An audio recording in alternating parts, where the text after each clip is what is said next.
Глава 15. Към ледовете. Събудих се. Досега ми се виждаше странно, невероятно да се събудя в тъмен топъл конус и да слушам разума си да ми подсказва, че това е палатка, че лежа в нея жив, че не съм вече в полефенската ферма.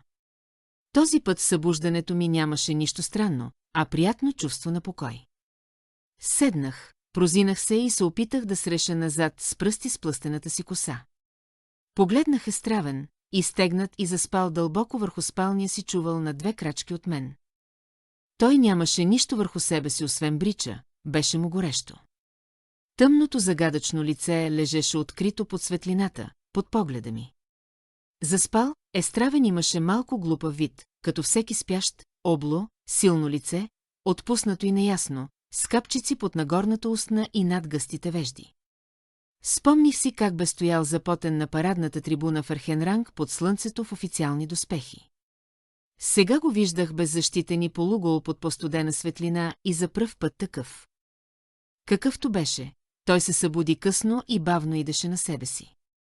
Най-после се изправи, олюлявайки се, прозина се, навлече ризата си, надникна навън да види какво е времето, а после ме попита искам ли чаша урш.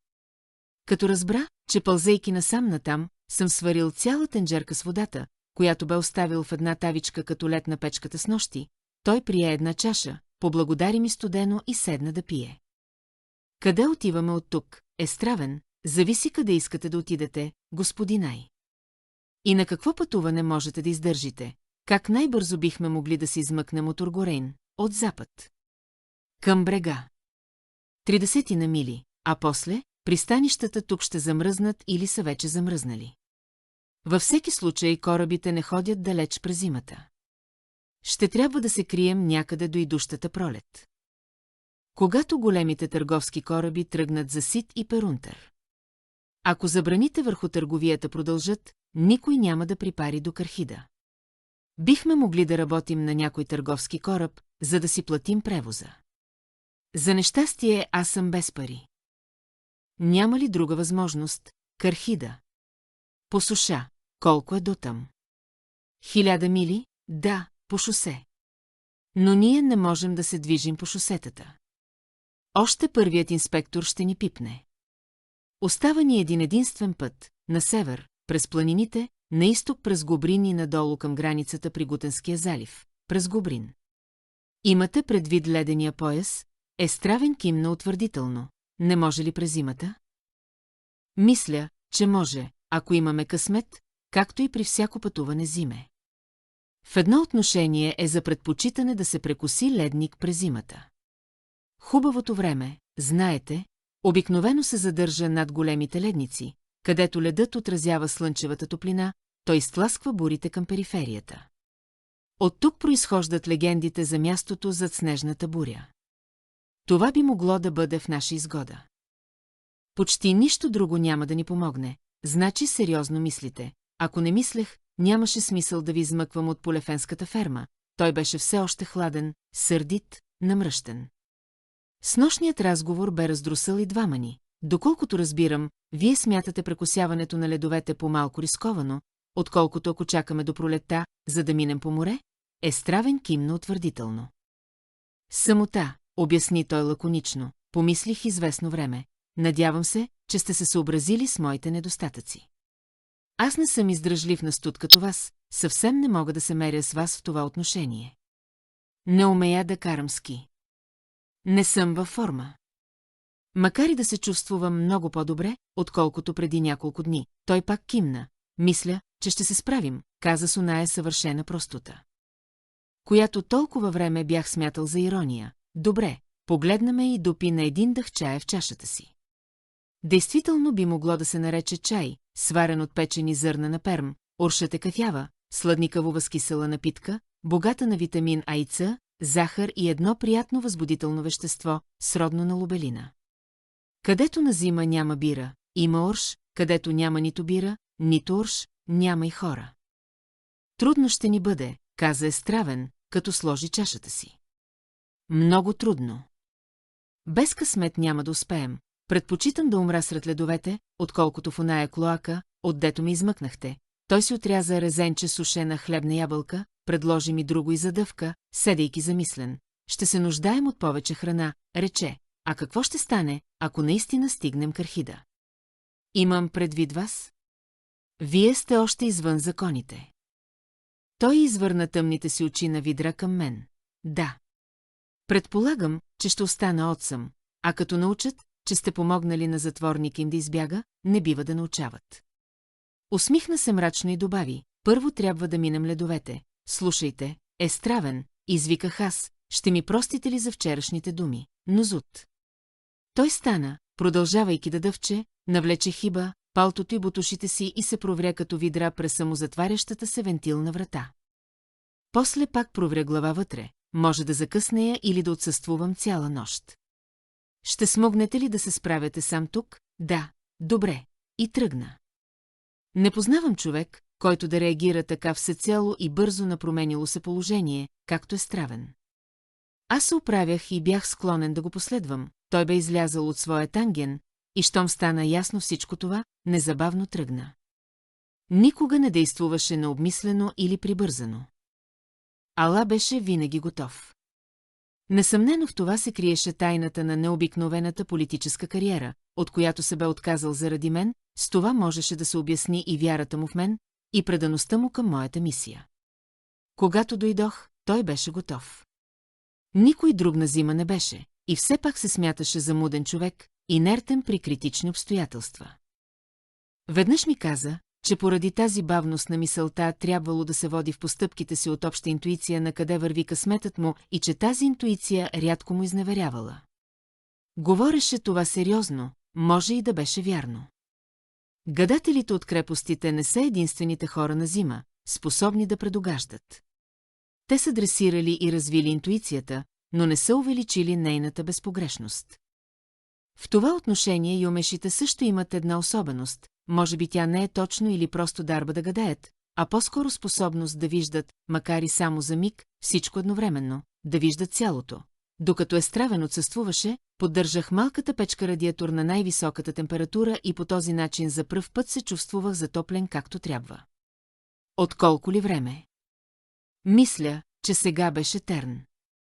Първият месец на зимата и на новата година първа, но в Полефен бях объркал броенето. Печката беше от ония чудесни икономични уреди, усъвършенствувани от гетенейците в хилядолетните им усилия да надхитрят студа.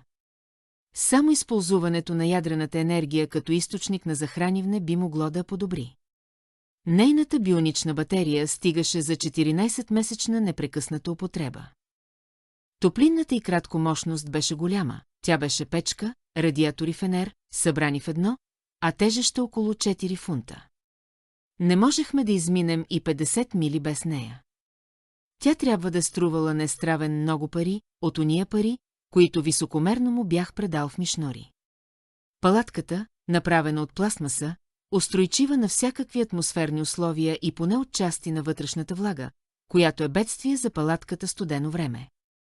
Спалните чували от кожа на пестри, дрехите, ските, шейната, хранителните припаси, всичко беше с отлична изработка и качество, леко, трайно, скъпо. Ако Естравен бе тръгнал да се запаси с повече храна, с какво щеше да докара? Върна се чак при вечер на другия ден. Аз излизах няколко пъти с ракети да събирам сили и да придобивам навик, криволичайки с патешка походка по склоновете на снежния дол, който криеше нашата палатка. Карах задоволително ски, но не бях твърде похватен на ракети. Не смеех да се отдалечавам много зад билото на възвишенията, да не би после да не мога да се върна обратно, местността беше дива. Стръмна, осеяна с речици и клисури, извисяваща се бързо към заболените с облаци планини на изток. Имах време да се чудя какво бих правил на това уединено място, ако Естравен не бе се върнал. Той пристигна, спущайки се от тъмния хълм, беше отличен скиор и спря до мен, мръсен, уморен и тежко натоварен.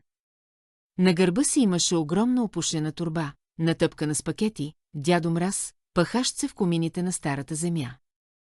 Пакетите съдържаха кадиково семе, сушени хлебни ябълки, чай и таблетки от твърдата червена захар, на вкус като земната, която гетанейците рафинират от гулии. Как се здоби с всичко това? Откраднах го, отговори бившият министър-председател на Кархида, държейки ръцете си над печката, която още не бе намалил, дори на него му беше студено. В Туров. Едва не ме пипнаха, само това успях да науча. Той не се гордееше с подвига си и не беше способен да му се смее. Кражбата е гнусно престъпление на Зима. Всъщност единственият човек, по-презиран от крадеца, е самоубиецът. Първо ще изконсумираме това, каза той, когато сложих тавичка със сняг да се топи на печката. Хранително е. Повечето от хранителните продукти, с които се бе запасил преди, бяха свръххрани, витаминизирана. Изсушена, пресована на бучки сме от висококалорични храни. Орготейското и кратко название е гичиемичи, именно така я наричахме, макар че, разбира се, говорехме помежду си на кархидейски. Тя щеше да ни стигне за 60 дни при минималната стандартна дажба, по 1 фунт дневно на човек. След като се изми се нахрани, тая нощестравен преседя дълго време до печката да пресмята точно с какво разполагаме и как и кога да го използваме.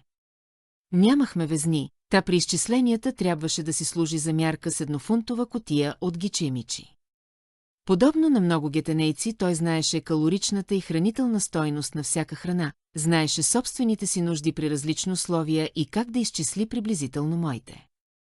Тези сведения са необходими, за да оцелееш на Зима. Когато най-после определи дъжбите ни, той се тръшна на чувала си и заспа. През нощта го чух да произнася на сън числа, тегло, дни, разстояния. Предстоеше ни да пропътуваме приблизително 800 мили. Първите 100 щяхме да се движим на север или североизток, през гората и най-северните разклонения на Сембенсианската верига до големия ледник. Ледения пласт, който покрива раздвоения голям континент навсякъде северно от 45-я паралел, а на места стига почти до 35-я. Едно от тези южни разклонения се намира в областта на огнените хълмове, последните върхове на Сембенсиените, и тази област беше нашата първа цел. Там, сред планините, разсъждаваше Стравен, ще можем да се прехвърлим върху повърхността на заледеното пространство. Като или се спуснем на него от някой планински склон, или го изкачим по склона на някой от изтичащите се от него ледници. След това ще пътуваме в източна посока около 600 мили по самите ледове. Близо до залива Гутен, където краят на ледовете завива пак на север, ще слезем от тях и ще поемем на югоизток последните 50 или 100 мили през шеншейските тресавища, които тогава ще бъдат под 10-12 стъпки сняг. До кархидейската граница. По този път от начало до край щяхме да бъдем далеч от обитавани или обитаеми земи. Нямаше да срещаме никакви инспектори. Това беше несъмнено от първостепенно значение. Аз нямах документи, и Естравен каза, че неговите не ще издържат на по-нататъчно подправяне. Във всеки случай, макар и да можех да мина за гетенеец, когато никой не очакваше нищо друго, око, което ме търси, лесно щеше да ме познае. Тъй, че в това отношение пътят, предложен от Естравен, беше извънредно целесъобразен. Във всички други отношения той изглеждаше абсолютно неблагоразумен. Аз не изказвах мнението си, понеже държах съвсем сериозно на думите си, че предпочитам да умра при бягство, ако трябва да се избира между различни видове смърт. Естравен обаче все още обмисляше възможностите.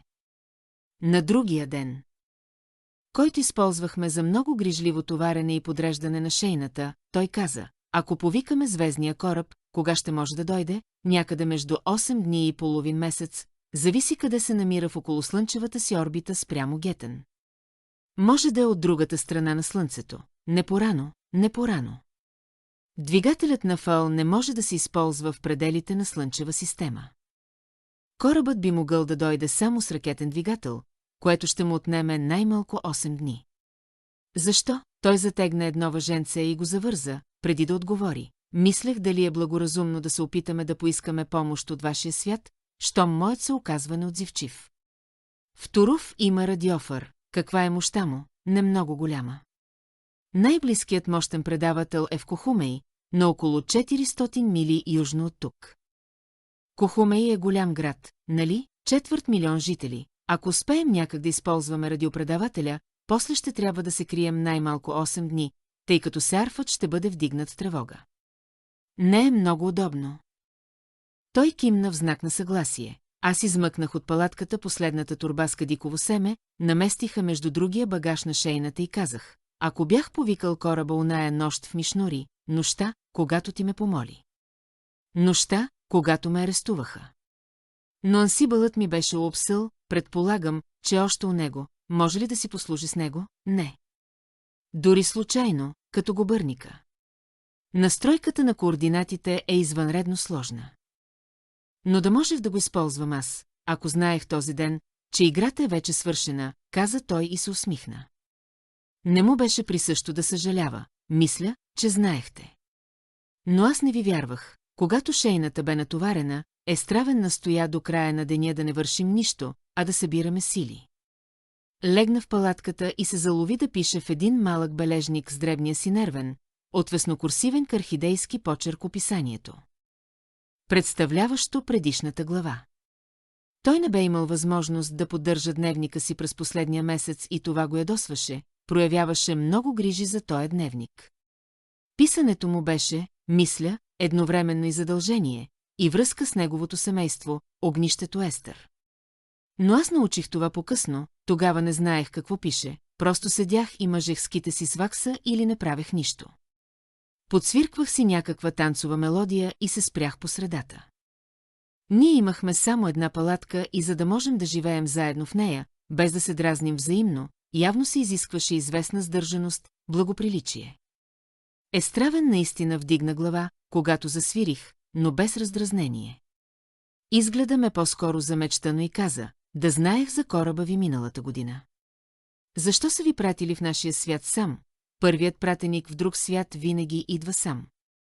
Един чуждоземец е Кориус, двама са нашествие. Животът на първия пратеник не се цени. Напротив, за Вселенския съюз животът на всеки е ценен. Следователно по-добре е да бъде поставен в опасност животът на един, отколкото на двама или на 20. Освен това, знаете, необходими са много средства и време да се превозват хора на големи разстояния. Във всеки случай аз сам пожелах да ми възложат тази работа. В опасност, слава, произнесе той, очевидно някаква поговорка. Защото добави тихо: когато стигнем Кархида, ние ще бъдем покрити със слава. Докато говореше, чувствувах увереност, че наистина ще стигнем Кархида през 800 мили планини, пролуми, пукнатини, вулкани, ледници, заледени пространства, замръзнали мочурища или замръзнали заливи, всичко това пусто, безприютно и безжизнено, сред бурите в разгара на зимата, в разгара на една ледена епоха. Той седеше и водеше записките си със същата упорита, търпелива старателност, която бях наблюдавал у един луд крал на скеля, който замазваше ключов камък на арка с Хорусън, и казваше: когато стигнем Кархида, неговото когато не беше просто на определена надежда. Той възнамеряваше да стигне Кархида до четвъртия ден от четвъртия месец на зимата, Архат Анер. Ние трябваше да потеглим на следващия ден. 13-тия ден на първия месец, Турменбот Терн. Запасите ни, доколкото можеше да изчисли, щяха да ни стигнат най-много за 3 гетенейски месеца, 78 дни, тъй че 70 дни щяхме да изминаваме по 12 мили на ден и щяхме да бъдем в Кархида на Архатанер. Всичко беше решено. Сега не ни оставаше нищо друго, освен да се наспим добре. Тръгнахме на разсъмване, с ракети, при слаб снеговалеж. Без вятър. Снежната покривка по възвишенията беше беса, мека, още не слегнала се, каквато земните скиори, мисля, наричат рохкав сняг. Шейната бе тежко натоварена, Естравен изчисли товара, който трябваше да мъкнем, на повече от 300 фунта. Трудно се вървеше в пухкавия сняг, макар че шейната лесно се караше, като добре изпипана малка лодка, шините бяха чудни, с полимерна покривка, която намаляваше съпротивлението почти до нула. Но, разбира се, от това нямаше никаква полза, когато цялата тази машинария затънеше в пряспа. Установихме, че по такава повърхност и при необходимостта да се изкачваме и спущаме по склонове и дерета най-добре щеше да бъде единият да се впрегне и да тегли, а другият да бута отзад. Снегът валя цял ден, ситен и кротък. Спряхме на 2 пъти да похапнем. Из цялата обширна хълмиста местност не се чуваше никакъв звук. Здрачи се изведнъж. спряхме в един дол, много подобен на оня, който бяхме напуснали сутринта, падина между хълмове с бели гърбици. Аз бях толкова уморен, че залитах, и все пак не можех да повярвам, че денят е свършил. Според брояча на шейната бяхме изминали почти 15 мили. Щом можехме да се движим с такава скорост по мек сняг, с пълен товар, през пресечена местност, чието възвишения и долища се изпречваха по пътя ни, тогава положително щяхме да бъдем по-добре през ледовете, по твърд сняг, равен път и все по-олекващ товар. Доверието ми в Естравен до тогава беше повече принудено, отколкото спонтанно, сега му вярвах напълно. След 17 дни ние щяхме да бъдем в Кархида. Пътували ли сте преди по този начин? Попитах го аз, с Шейна ли? Често, на дълги разстояния ли, преди години, една есен пропътувах 200 мили по кермските ледове. Долният край на земята Керм, планинският най-южен полуостров на Кархидския полуконтинент, е, подобно на севера, заледен. Населението на големия континент на Гетен живее в ивица земя между две бели стени. Ако слънчевото лъчение спадне с 8 градуса. Пресмятат те, стените постепенно ще се съединят, тогава няма да има нито човеци, нито земя, само лед.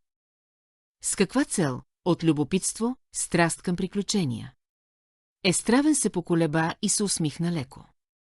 Увеличаване на сложността и интензивността на сферата на разумен живот, произнесе той, повтаряйки един от земните ми цитати. Аха, съзнателно сте продължавали еволюционната тенденция, присъща на живота, една от проявите на която е изследователството, и двамата бяхме доволни от себе си.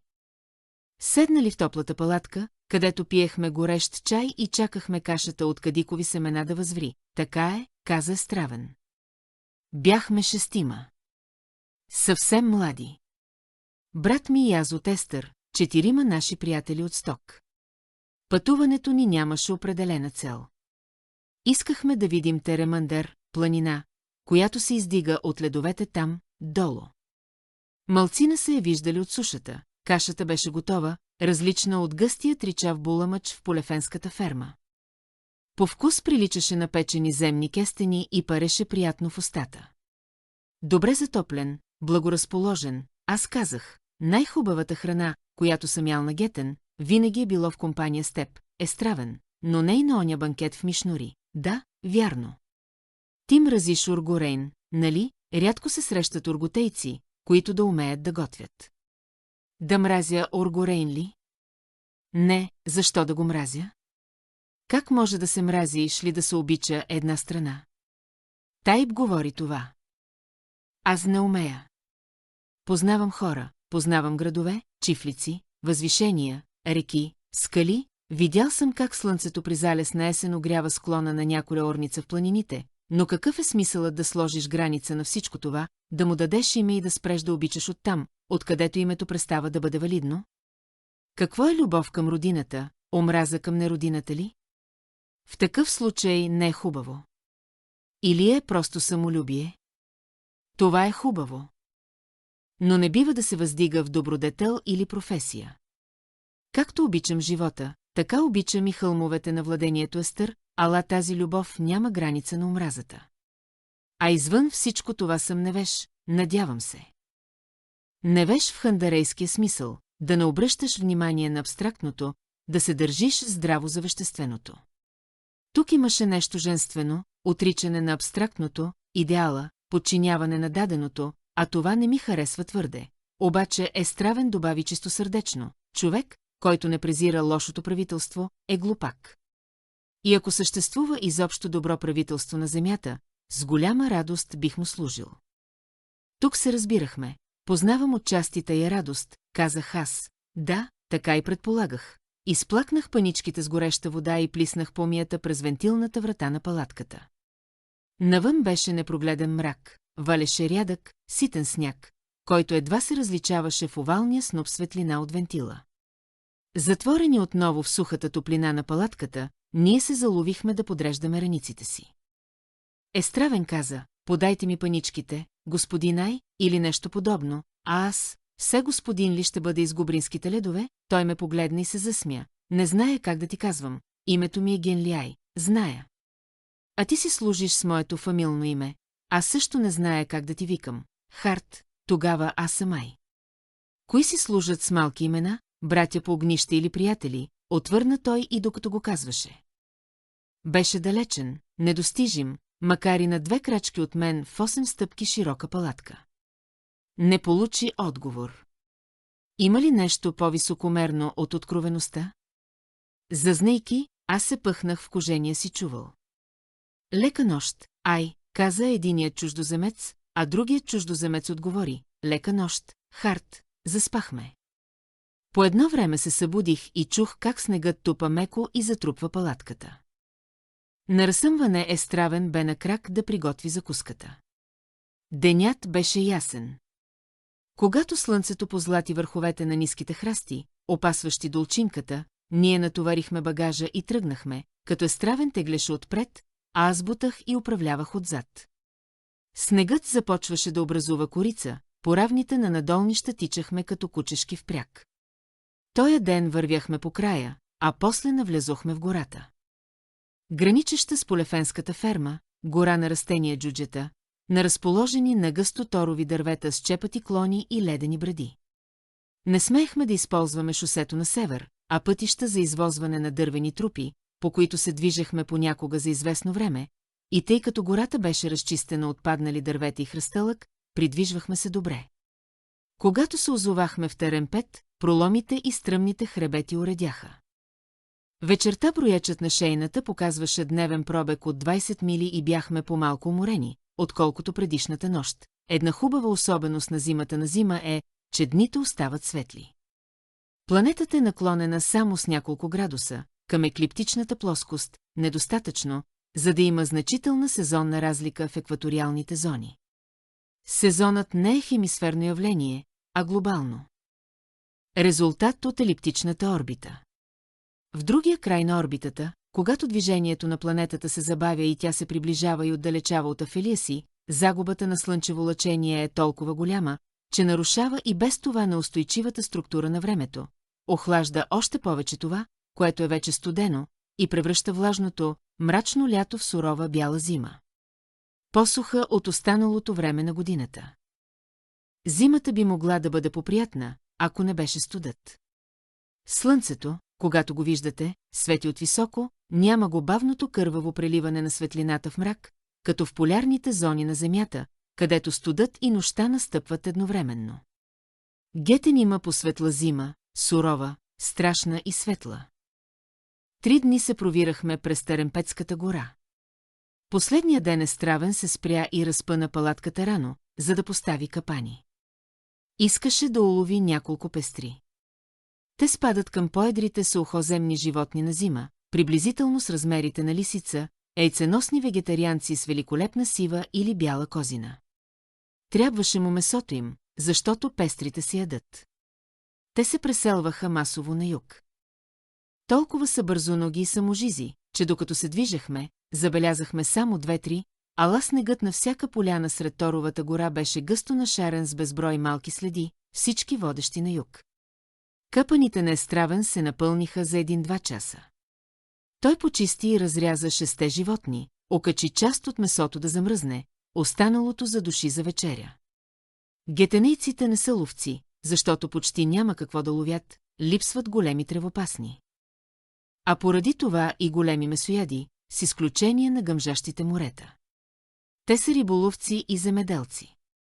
Никога до тогава не бях виждал гетенеец с кръв по ръцете, Естравен оглеждаше белите кожи. Тук има едноседмична квартира и прехрана за ловец на пестри, каза той. Но без полза. И ми подаде една да опипам. Козината беше толкова мека и дебела, че просто ръката ти не усеща като я докосва. Нашите спални чували, палта и качулки бяха подплатени със същата кожа, ненадминат изолатор и много красива на вид. Не заслужава да се хаби за задушено, рекох аз, Естравен ме стрелна с краткия си мрачен поглед и отвърна, имаме нужда от бълтачини. И захвърли кожите, които за една нощ ръсите, свирепите малки плахове змии, щяха да изядат с вътрешностите и костите и да улижат кръвта по снега. Той беше прав, обикновено излизаше прав. В пестрите има 1-2 фунта годно за ядене месо. Тая вечер аз изядох половината от задушеното и можех да излапам и неговия пай, без нищо да усетя. На другата сутрин, когато поехме към планините, на 2 пъти служих за мотор на шейната. Този ден се изкачвахме по нагорнище. Благотворният снеговалеж и кроксетът, тихо време с температура между 0 и 20 градуса Фаренхайт, които ни бяха съпровождали през Теремпет и помагали да избегнем евентуална потеря, за нещастие преминаха в температури над нулата и дъжд. Чак сега започнах да разбирам защо гетенейците се оплакват, когато температурата се повиши през зимата. И се радват, когато спадне.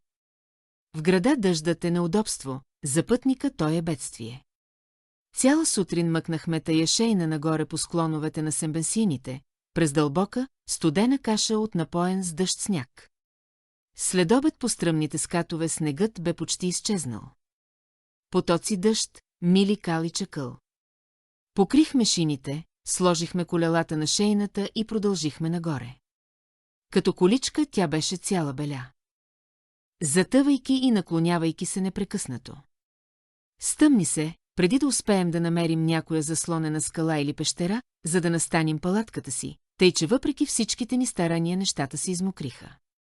Естравен бе казал, че палатка като нашата би ни осигурила доста удобен подслон при всякакво време, стига да запазим сухо отвътре. Ако не можем да си изсушим чувалите, цяла нощ ще губим много телесна топлина и няма да спим добре. Нашата хранителна дажба е твърдо скъдна, за да си позволим това. Не можем да разчитаме на слънчева светлина, за да ни изсуши нещата, затова не бива да ги мокрим. Слушах го и се стараех не по-малко от него да не допускам сняг и мокрота в палатката, тъй че оставаше една единствена неизбежна влага, която трябваше да се премахва от нашето готвене и от дробовете и порите ни. Но тази нощ, преди още да сварим да опънем палатката, всичко беше прогизнало. Сегушихме се димящи до печката чейб и скоро имахме задушено от пестри, горещо и питателно, почти достатъчно, за да компенсира всичко друго. Броячът на шейната, пренебрегвайки трудното изкачване на стръмнини през целия ден, показваше, че сме изминали само 9 мили. За пръв път не изпълняваме маршрута си, казах аз, Естравен кимна и сръчно разчупи една кост на крак, за да извади костния мозък.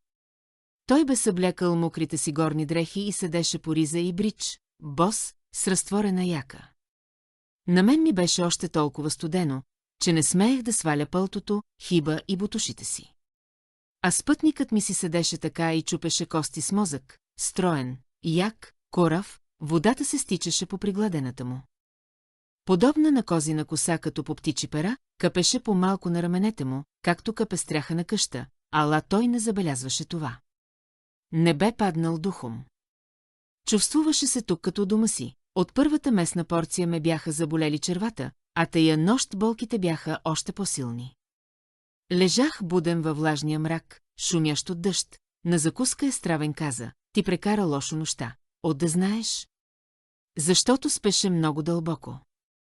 Почти без да помръдне, дори когато излязох от палатката, той ме прониза пак с особения си поглед. Какво ти е? Диария. Намръщи се и произнесе ядно. От месото е. Така предполагам и аз. Аз съм виновен. Трябваше. Нищо, нищо. Ще мине. Ще можеш ли да пътуваш? Да. Дъждът валеше ли? Валеше. Западен вятър от към морето поддържаше температурата между 30 и 40 градуса дори тук. На 3-4 хиляди стъпки височина. През сивата мъгла и дъждовната завеса не виждахме понадалеч от 1/4 миля пред себе си. Нито веднъж не погледнах какви склонове се издигаха над нас, нищо не се виждаше освен сипещият се дъжд. Ориентирахме се по компас, като се стараехме да се движим на север, доколкото позволяваха релефът и посоката на големите склонове. Ледникът бе пълзял по тия урви. Стотици хиляди години бе простъргвал пътя си през севера. В гранитните скатове имаше издълбани следи, дълги и прави, като че издялани с гигантско длето. Понякога можехме да караме шейната по тези бразди като по път. Най-добре ми беше да тегля, можех да се облегна на сброята, а и от тая работа се затоплях. Когато напладне спряхме да похапнем, беше ми студено, гадеше ми се и не ми се ядеше. Продължихме пак по нагорнището. Дъждът валеше, валеше, валеше. Някъде към средата на следобеда Естравен спря под голяма козирка на надвиснала черна скала. Едва успях да се измъкна от хамута, и той вече бе разпънал палатката. Заповяда ми да вляза вътре и да легна. Добре съм, казах аз, не си добре, тросна се той. Хайде, подчиних се, но се обидих от тона му. Когато влезе в палатката с необходимите ни за тая нощ неща, аз станах да сготвя, тъй като беше мой ред. Със същия заповеднически тон той ми каза да лежа и да не мърдам. Няма защо да ме командуваш, троснах се аз. Съжалявам, отвърне Стравен непреклонно. С гръб към мен. Знаеш, че не съм болен. Не, не зная. Щом не го казваш открито, трябва да съдя по вида ти. Ти още не си възвърнал силите си, а пътят е труден. Не зная докъде е пределът на издръжливостта ти. Ще ти кажа, когато го стигна. Покровителственото му отношение ме дразнеше. Той беше с една глава по-нисък от мен и с телосложение по-скоро на жена, отколкото на мъж, повече тлъстини. Отколкото мускули, когато теглехме заедно, аз трябваше да скъсявам крачката си по неговата, да сдържам силите си, за да не го изпреварвам. Жребец, впрегнат в един хамут смуле, значи не си болен вече? Не съм. Разбира се, уморен съм. И ти също, да, уморен съм, потвърди той. Безпокоях се за теб. Предстои ни още дълъг път. Той не искаше да се отнася покровителствено с мен. Мислеше ме за болен. А на болни се заповядва. Беше искрен и очакваше взаимна откровеност, с която аз не можех да отвърна. Все пак му липсваха критерии за мъжественост, които да изострят честолюбието му. От друга страна, щом той можеше да снижи всичките си критерии за шивгретор, както, струва ми се, бе постъпил спрямо мен, аз пък можех да се отърся от по-съперническите елементи на моето мъжко самочувствие, което той сигурно разбираше толкова малко, колкото аз разбирах шивгретора. Колко изминахме днес? 6 мили, отговори той. На другия ден пропътувахме 7 мили, на следващия – 12. Но още последващия се измъкнахме от дъжда, от облаците и от населените области. Беше 9-тия ден от пътуването ни. Сега се намирахме на 5-6 хиляди стъпки над морското равнище, на високо плато, по което имаше много признаци на отскорошно образуване на планини и вулканична дейност. Бяхме сред огнените хълмове на Сембенсиенската верига. Платото постепенно се стесняваше в долина. А долината – в проход между два дълги хребета. Когато наближихме края на прохода, дъждовните облаци вече изтъняваха и се разкъсваха. Студен северен вятър ги разпръсна съвсем, оголвайки върховете над хребетите от дясната и лявата ни страна, беа зълти сняг, пъстрило от черни и бели брилянти под внезапно грейналото слънце на ослепително яркото небе. Пред нас, разчистени и разкрити от същия широк порив на вятъра. На стотици стъпки отдолу лежаха лъкатушни котловини, пълни с лед и морени. Зад тия котловини се възправяше голяма стена от лед, а като вдигнахме очи към ръба на стената, видяхме самия лед, Губринския ледник, ослепителен и безбрежен до крайния север, бял, с белута, която очите не можеха да гледат. Тук-там от котловините, пълни с натрушени камъни, от канарите. Извивките и грамадите по края на голямото ледено поле се извисяваха черни хребети. Една грамада се издигаше от платото на височината на върховете порти, между които стояхме, а от склона и кратко се възнасяше тромаво лента дим, дълга 1 миля. По-нататък имаше и други върхове, конуси, черни овъглени купчини по ледника. Дим пъхтеше от огнени гърла, заинали от леда. Естравен стоеше впрегнат до мен и гледаше тази великолепна и неописуема пустош. Радвам се, че доживях да видя това, рече той, и аз изпитвах същите чувства. Приятно е да видиш края на пътуването си, но в погледна сметка пътуването е по-важното. Тук, по тия обърнати към север склонове, не бе валял дъжд. Снежни полета се спущаха от прохода в котловините, осеяни с морени. Свалихме колелата. Открихме шините на шейната, сложихме си ските и се понесохме, надолу, на север, напред, към безмълвната шир от огън и лед, която провъзгласяваше с огромни букви в черно и бяло. Смърт, смърт, изписани през цял континент. Шейната летеше като перце, а ние се смеехме от радост.